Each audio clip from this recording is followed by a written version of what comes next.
Welcome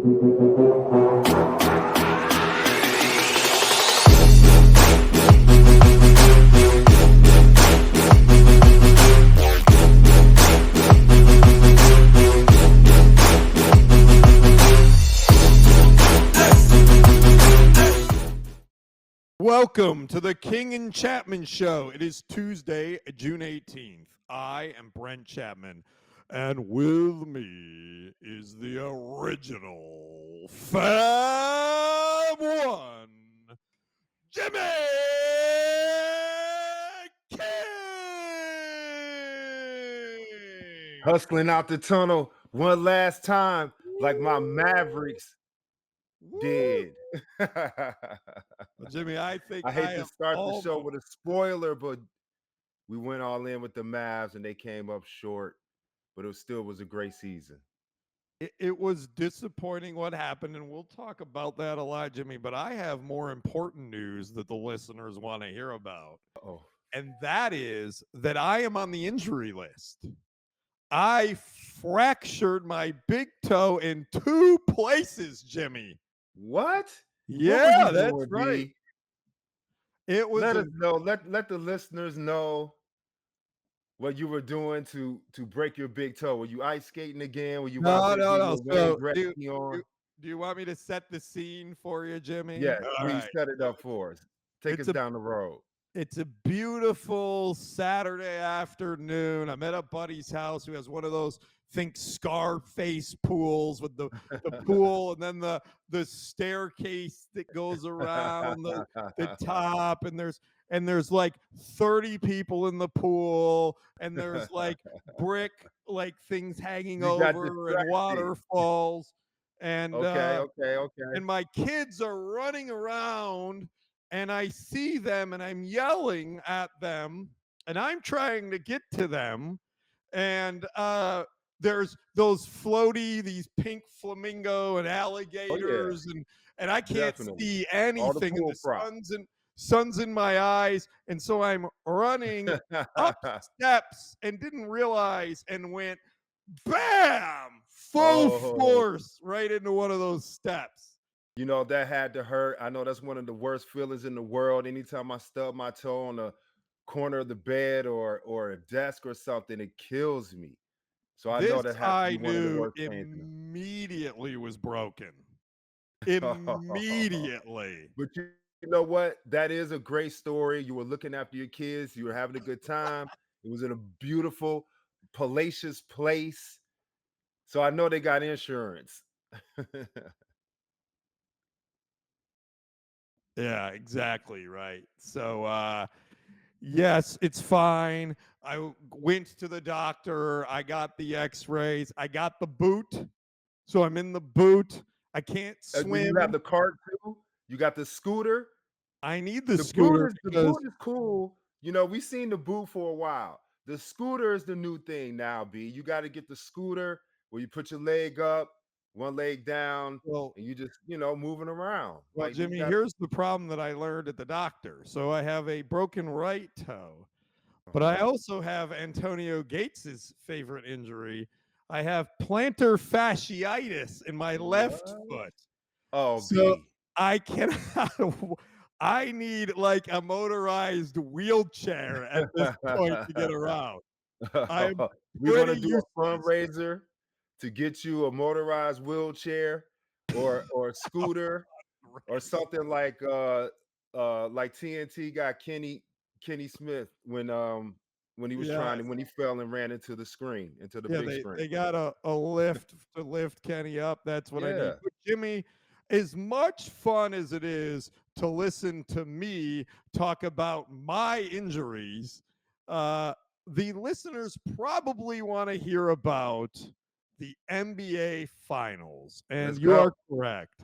Last night, the Boston Celtics shellacked the Dallas Mavericks, clinching their 18th NBA championship with a 106-88 victory, and a, unfortunate for us, gentleman's sweep over the Dallas Mavericks. The NBA Finals MVP was Jaylen Brown, who scored, there we go, who scored 21 points and 8 rebounds and 6 assists in the final game. Um, I would say that he won this award because of his outstanding defensive performance against Luka Doncic, as well as the fact that he averaged about 21 points in the series and was pretty much an explosive player the entire time that the Mavericks had no answer for. So, Jimmy, let's start with Jaylen and the Finals MVP. And now the question is also about Jason Tatum. Now, Jason Tatum is not the Finals MVP. So, Jimmy, did they get it right? Was Jaylen Brown the best player in the world, or should have Jason Tatum got the award? We had this discussion a couple of weeks ago, leading up to this week. In the past couple of weeks, I told you who the best player is on that Boston Celtics team, and it showed when it mattered most. Jaylen Brown is the best player on that team. Now, don't get me wrong, Jason Tatum is a great player. He's he's a generational player. Obviously, we've seen his track record. We've seen what he's done to get to this point. He's one of the youngest to win. Um, and the thing about is when I look at basketball, particularly, I look at both sides. I'm not saying Jaylen or Jason is not a great defender. I'm saying that Jalen's defense kind of outshone, or at least it elevated his task for the MVP. Like that's something that a lot of people discount. Everybody looks at the numbers, they look at the offensive, kind of output, but defensively, if you could change the game and if you can contribute by slowing a guy down, grabbing defensive rebounds, doing the things that win championships, then you deserve an extra vote if you play on both sides of the ball, as far as I'm concerned. Yeah, Jimmy, I just think that when I watched the finals as a fan, I'm with the original Fab One, and I'm just the fan here. When I watched the finals, I thought that Jason Tatum was pedestrian. And then I'd look at the stats at the end of the game and go, where did he get 24 points? Like, I don't think I Right. saw him score once, right? And Exactly. so it was very clear to me that Jaylen Brown and even Hmm. Drew Holiday was really good in this series. But Jaylen Brown was just the best player for the Celtics. I'm not going to say he was the best player on the floor because I think that guy was on the other team, but he was definitely the best player on the Celtics, and he was deserving of the Finals MVP for how he played in the series, and I think they got that right, which seems like you agree. So I go ahead, Jimmy. Yeah, I no, I agree with you, but I also think that when you say best player on the court, obviously being Luca, but that's offensive. Luca was a liability. Although he stepped up the past two games defensively and showed that he can play some good defense, but you know the overall, if you're just talking about uh, the most impact, Jaylen Brown had the most impact offensively and defensively, and that's why he deserved the MVP. Awesome. So Jimmy, we're going to stay right with the Celtics, who are now NBA champs. And what is the first thing any media people have to do immediately after the championship, Jimmy? We have to ask the question: is this team built for another run? Uh, they played a great defensive strategy against the Mavericks. They played a great defensive strategy against the Pacers, right? They played fantastic fundamental basketball throughout the entire playoffs. And what I mean by that is they like very simple rule, right, Jimmy, in basketball. If you're standing in the same place for 2 seconds and you don't have the ball, move, right? Move. Watch. Watch the Celtics. They do that and they are creating so many shots, cutting to the basket, moving around, right? They are just playing fundamental basketball that's phenomenal. Defending, they're when they're defending, they're making sure their bodies are in the right position. So many times did I see Kyrie turn his back, and some of the guys turned their back to the guys on the outside, so they didn't know where they were, and then they'd move, and they're moving all the time. They weren't standing still, and the Mavericks just got burnt by a fundamentally better basketball team, and so my question for you, Jimmy, is the Celtics have been building up to this over a few years, right? This is probably the third or fourth year in a run where they've been at the top of the league and they haven't gotten over the hump. They got over the hump. So is this the beginning of a run or is this the end? Will the Celtics repeat next year? Jimmy King, tell us. It would be hard to do. Of course, it's hard to win one, and it's even tougher to repeat. We've seen a lot of teams in the past several years not make it past the second round after winning the championship. So I hope that the Celtics break that kind of uh, curse that's been going on for the past several years. Besides Denver, but it's possible, but what I want to see is and here's something that you probably wouldn't expect me to say. I want to see if Al Horford comes back, which he probably won't. He probably This is probably his swan song. He leaves, gracefully bow out. But with that being said, he's such a fixture and like a glue for that locker room. When I watch Jason Tatum and I watch Jalen Brown, they don't bring that vocal energy that you have to have in an 82 regular season stretch and run, and let alone the playoffs. So you have to replace someone that's like a Al Horford that can galvanize the locker room and energize players on those nights when nobody's really watching. This ain't the NBA finals, this ain't the playoffs, and there's nothing on the line. You need guys like that to keep you consistent.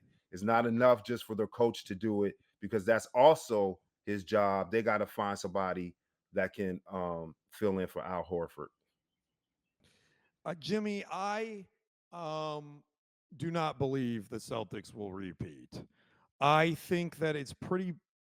I think I've seen this happen many times, right? This is a team that's been culminating and culminating and culminating, and they finally get to the top, and they're going to be one and done. And I don't think they're going to disappear in the case of. I think they're a solid basketball team with good coaching, and they're going to reload, and they're going to. Tatum's declining. Horford's probably going to be gone. Porzingis is injured all the time, right? So but the core is there, so I think they're going to be good. They're probably going to be in the Final Four in the East next year. But what they did this year is difficult. It's difficult for as it has been the last 3 years for them, for it to kind of all click together and align at once. This was their year. They're not a dynasty. They're not a team that's going to go on a 3 or 4 or 5 year title run. They were a good team that got to the pinnacle, and one of those years they were a good team. And I think that's where it is. I don't disagree, but I do believe Brad Stevens, one of the great executives in the NBA, has already, because I'm pretty sure he's ahead of the game, have an eye on somebody that can fill in the gaps and make this team better.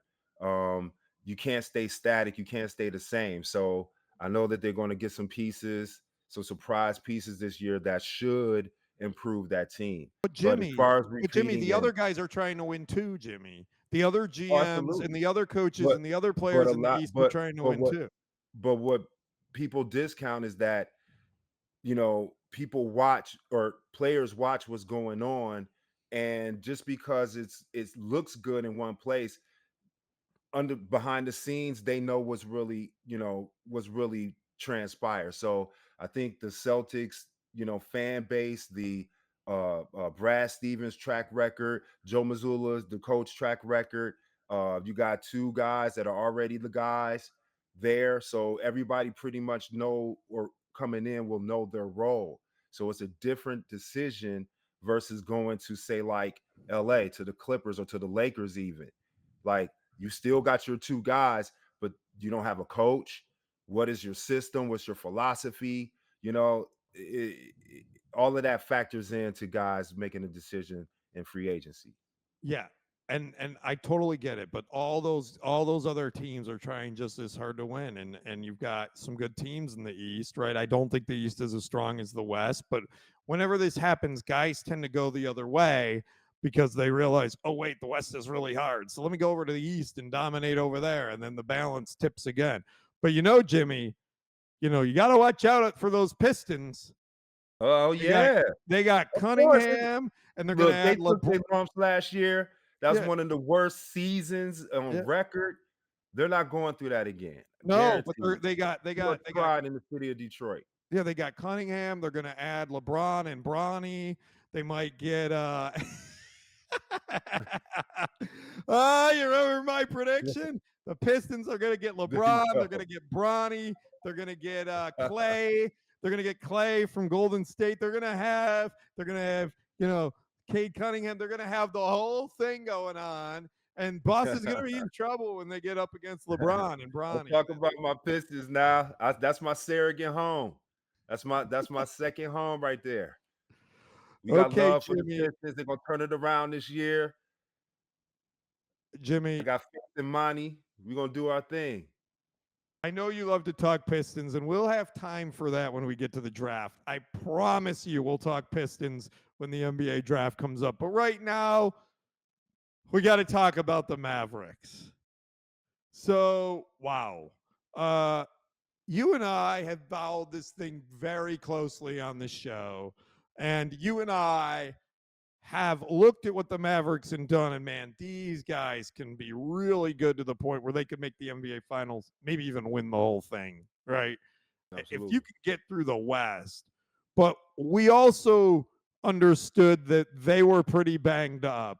And I think at one point during one of these shows, we said, if they make it to the finals, it's just going to be too much for Luka and Kyrie, and they're just going to be so banged up. And Luka had the knee and the shoulder and the head and the this and the that, and he was in the ribs, and he was just beaten to carry the team.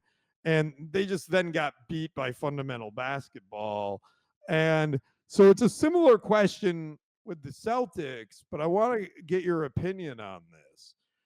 The Luka's not going anywhere with the Mavs, but Kyrie was brought in for this purpose, and it served well, right? But he's getting older, and the Mavs are built around those two guys.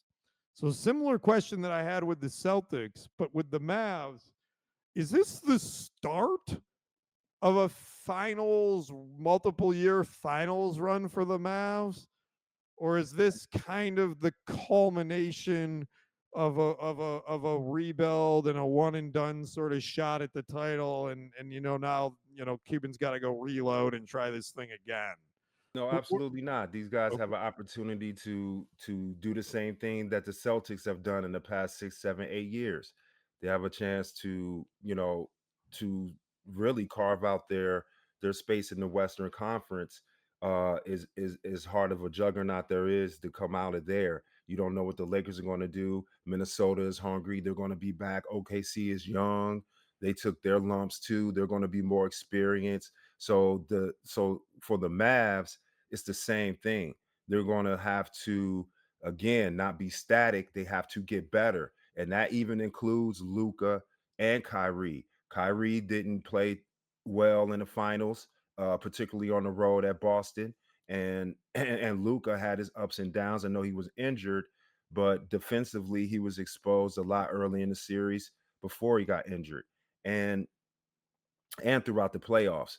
So, like the core that Dallas has right now is really key. You got to find a way to keep, those guys like Washington and Gafford and Lively, because as they get more experience, their value increases. Because even after having this one time experience for those guys, their value has now increased for other teams that can look for them to come in and play a role like they do here in Dallas.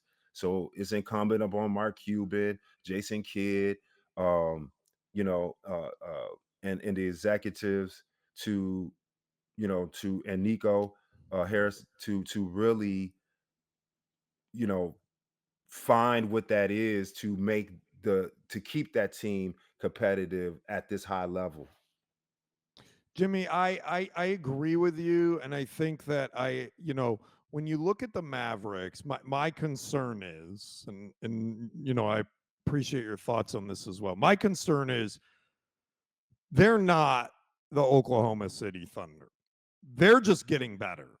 And the Thunder are a bunch of young guys, and they're just going to keep improving. They're on rookie contracts, and they're young, and they play fast, and then you've got the Timberwolves, which is again another young team that's building and culminating, right?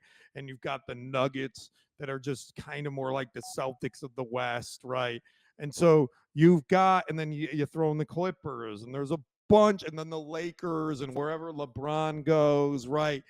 You got a bunch of good teams. So the Mavericks were the 5 seed this year. And I think the Mavericks are always going to be kind of in the hunt with Luka. And I think it's going to be a year to year proposition because I feel like the Mavericks really, really, really, really, really enjoy having a different team every year. Like Cuban just is like, all Like a right, we're only allowed to have 3 of the same like a players next professional year. AAU team. Yeah, it's like an AAU team. That's right. It's like this weekend we got these guys. Next weekend we got 4 new players. All right. Hey, what a great concept, right? Yeah. How about So every month or every 3 weeks you switch so up a pool of players on each team? so I don't think any year for the next 5 years are we going to go into the season is the number one team that's picked to win it all. I think we're just going to No, play through the too hard to season, do. Too much hang in attrition now. there, hope Free Cuban makes agency. a few moves to kind of, you know, add in a PJ Washington, whoever that PJ Washington is, maybe draft a guy that can contribute, and then we'll see what happens in the playoffs. Because as long as you have Luka, we'll see what happens is a pretty good strategy.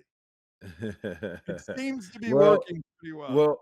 well, that what happens is again, people catch up to you. So after this year, what worked last year is not going to work. You have to continue to get better. You got to continue to, develop new ways for your guys to be at their best. And again, that's why I mentioned um J Kidd and uh and everyone else that have to make those decisions, and it's on the players. Like Kyrie got to be real with himself and find a way to be effective when they need him most. And the same with Luca. Defensively, he can't be a liability, and and he has to find ways to keep guys engaged and share the ball like he's been doing and continue to grow it that way. And I think that will bode well for them to make sure that they get back to where they're at right now.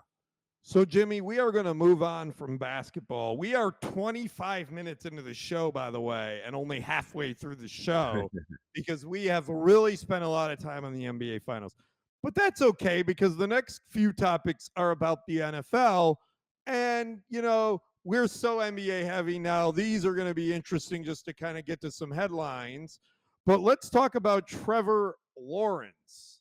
Trevor Lawrence, as many of you might know, is the dude with the big nose and the long hair. There he is. He was drafted number 1 a few years back, and he got a new contract. $275 million, Jimmy. Yeah, 200 get million that guaranteed. show. 142 million at signing, Jimmy, and a $37.5 million signing bonus. Woo! Jimmy. So, Jimmy, Nate had that up on the screen, but I'm going to go through that. This is the order of quarterbacks in which they are paid in the NFL. We're going to cover up Jimmy's face to show this real quick.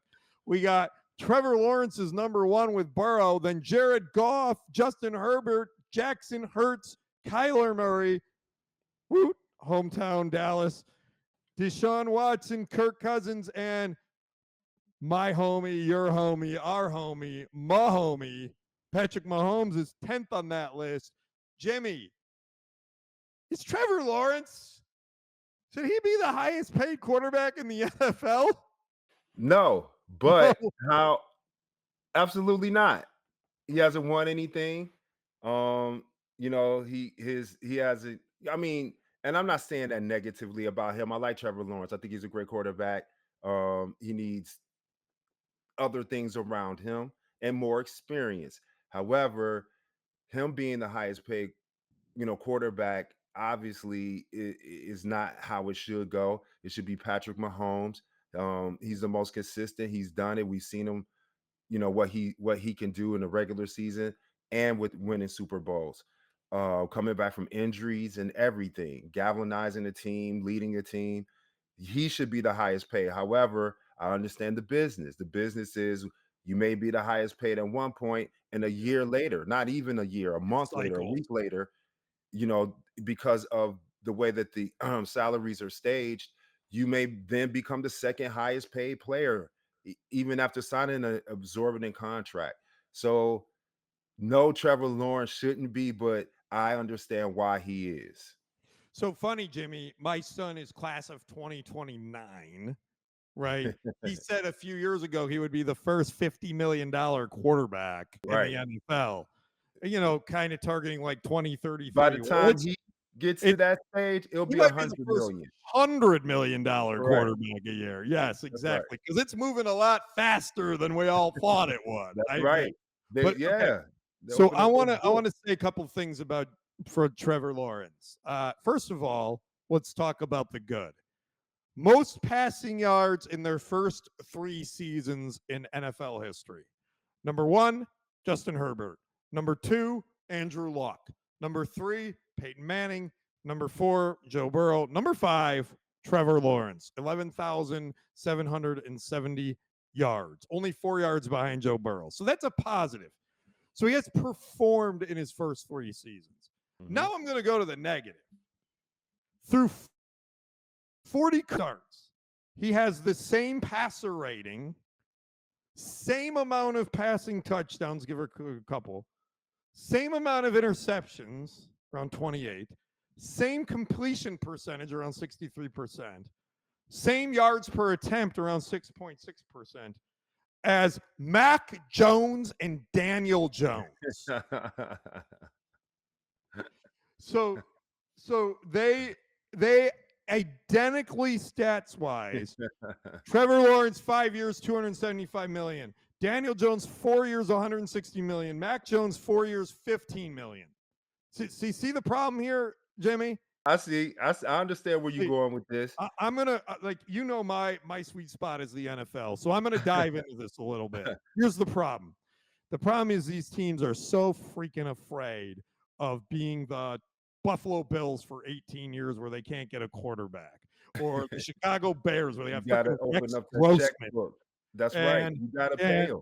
And you got freaking Danny Werfel is your quarterback, right? They're so freaking scared. You got to pay them or lose them, and that's what it is. You got to pay these guys. The guys are, they're students of the game. They understand that there's money out there, and they're going to get it, especially the quarterback. Like, we've been taught that the quarterback position is the most valuable position on the team. So he has to be paid as such. And then that way it'll draw other, free agents, Jimmy, from skill positions that want to play with them. Jimmy, my point is simply this. This is what Dallas has done for years. When Dallas signed, and I have a different philosophy on this. When Dallas re-signed Dak a few years ago, right? I said, I'm Nostradamus here. I said, look, they're going to pay that money and they're never going to make it anywhere in the playoffs. They're going to have great seasons. They're not going to make it anywhere in the playoffs. They're better to trade Dak right now, get a whole boatload of picks, and reboot and start again and try to find that other quarterback and build around that. Here's the problem. It is so hard to find that quarterback. Buffalo tried for 25 years. Miami, honestly, is still looking since Dan Marino. So what do?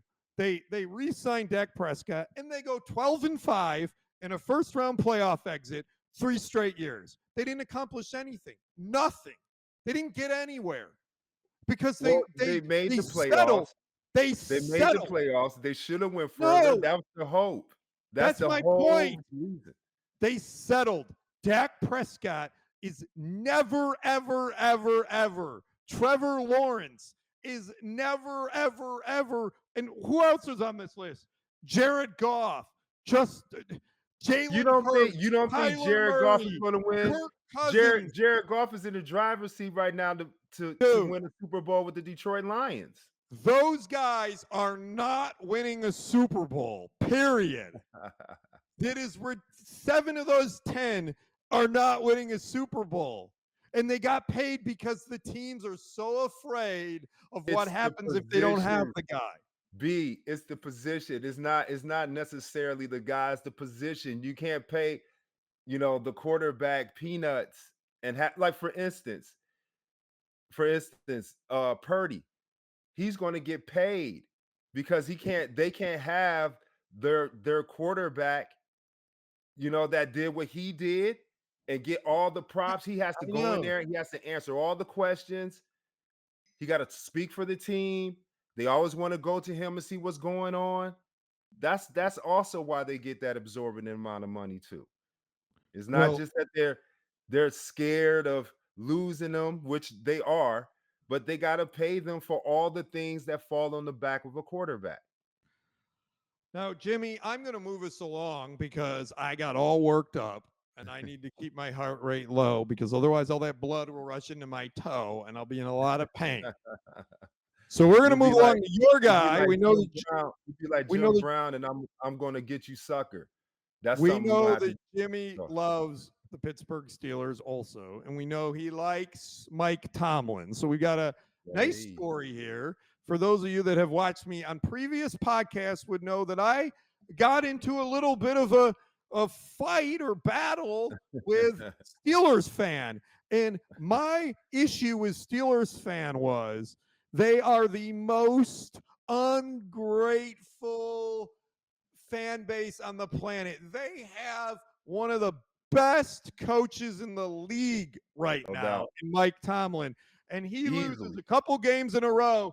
In the middle of this season, they're like, fire him, he's terrible. And I'm like, relax, bro, just relax. And what happens? He dusts off a piece of garbage, Mason Rudolph, wins 4 in a row. They make it to the playoffs. Obviously, they get dusted by the Bills, but that's not the point.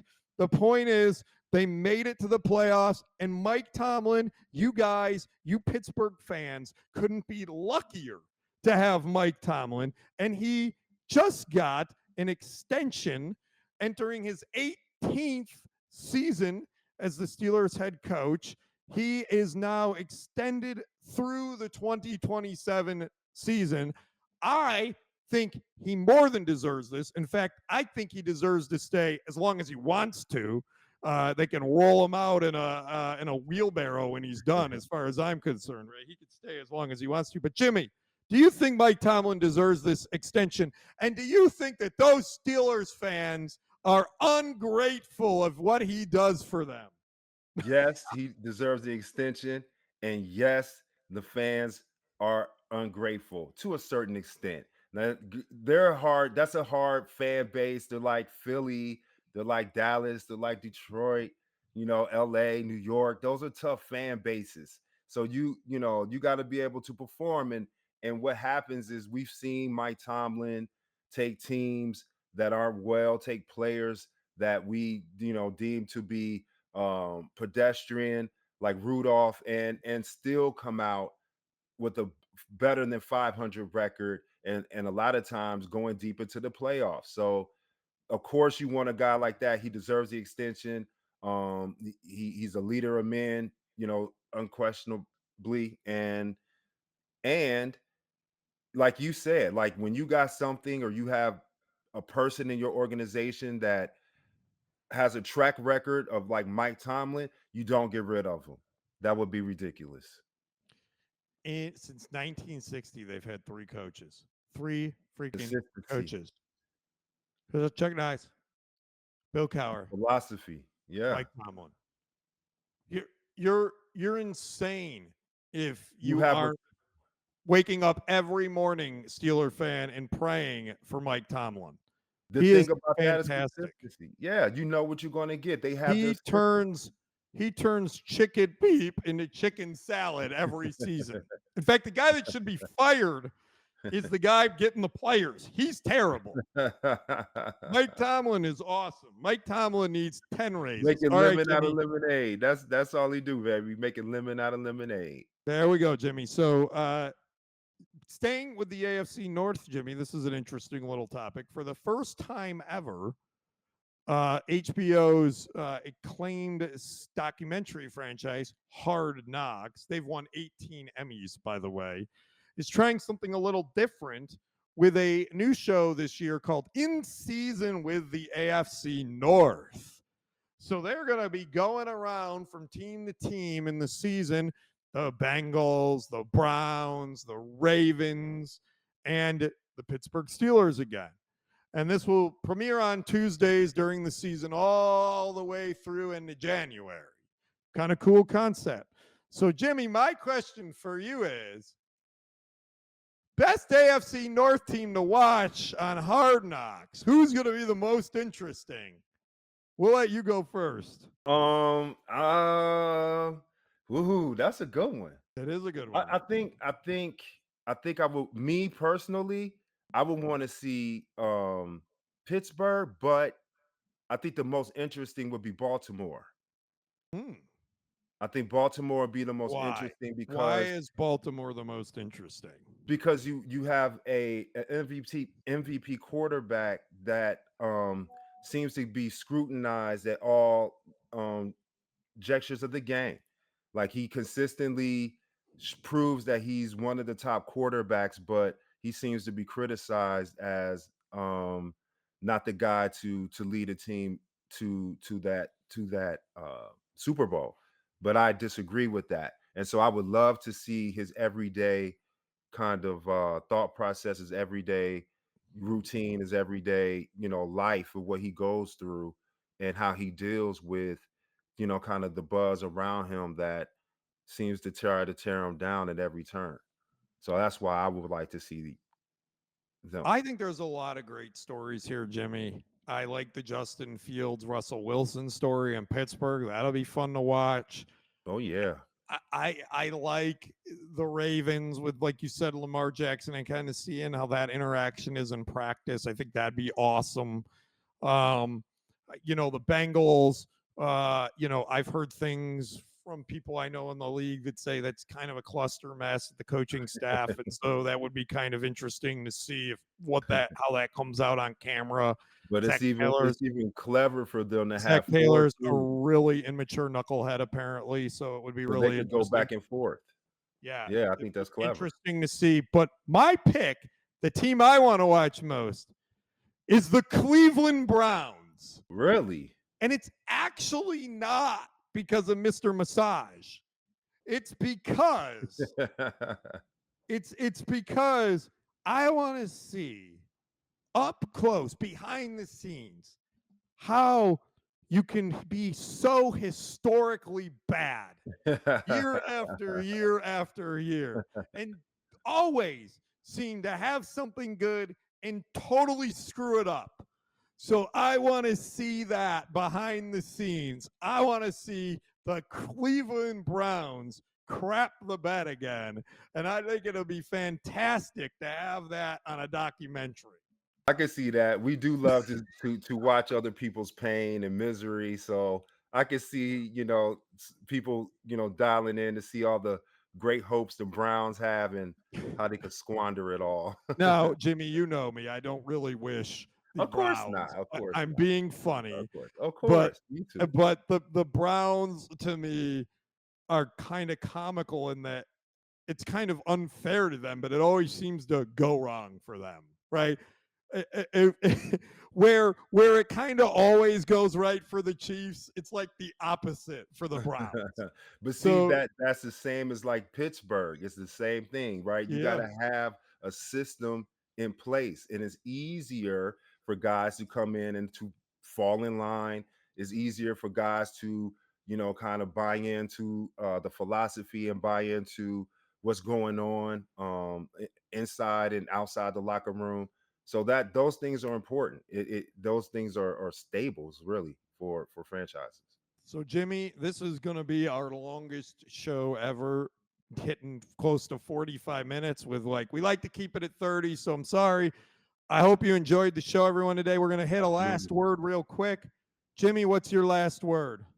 Last word is business, including the NFL, NBA, NHL, MLS, whatever you want. The best players are always the highest paid. Trevor Lawrence is just in the right time at the right spot at the right time. He's a quarterback. That's how it's slotted. The next person is going to be the same for someone else in next year or 2 years or 3 years or 5 years from now. We're going to be looking like this guy doesn't deserve to be the top guy or top paid guy in the league, but that's how it works in the flow of contracts. Jimmy, my last word is a good last word. UFL and Michigan Panthers kicker, our Jake We Bates, called it. has been signed by an NFL team. We And not called only has it. he been signed by the NFL, he has been signed by your Detroit Detroit. Lions. Yeah, let's go. See, that's what I'm All talking about. right. All the way around. They come off the Congratulations. great run this year. Now they're giving guys a chance. The karma is sitting pretty for them. And Love it. Jared Goff. This guy is going to be a fan favorite in Detroit, kicking Absolutely. 70-yard field multiple goal. 60-yard field goals at Ford Field in the UFL. I mean, he was Oh kicking them yeah. at Ford Field in the UFL. Yeah, So we he's going going for to do 70. it at Ford Field in the NFL. For a kicker, it's the one part of the game that isn't any different. It's the same distance, the same ball, the same weather, the same uprights. It doesn't matter if there's a middle school team lined up across from you or a UFL team or an NFL team. If you can hit 64 yards in the UFL and Ford Field, you can do it in the NFL. Congratulations, Jake Bates. Thank you, everyone, for watching. Thank you, Jimmy, Absolutely. and have a great night, Peace. everyone. Peace.